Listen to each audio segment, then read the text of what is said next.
Lucas's arraignment was at 11 Monday morning.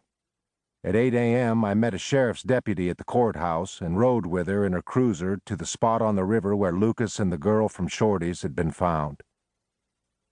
The deputy's name was Mary Beth Sweeney. She wore a tan uniform with a lead-colored stripe down the side of each trouser leg and a campaign hat that slanted over her brow.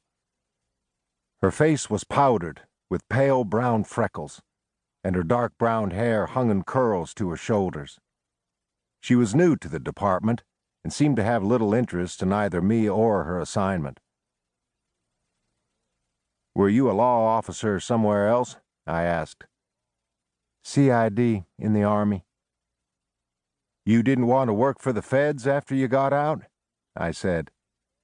She raised her eyebrows and didn't answer. We passed Shorty's, a ramshackle club built on pilings over the water, then pulled into an old picnic area that had gone to seed among a grove of pine trees. Yellow crime scene tape was stretched in the shape of a broken octagon around the tree trunks. "You responded to the 911?" I said.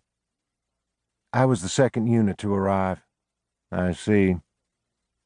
I got out of the cruiser and stepped under the yellow tape, but she didn't follow me. "Where was the girl?"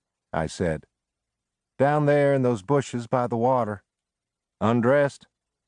"Her clothes were strewn around the ground." "On the ground by her?" I said. "That's right."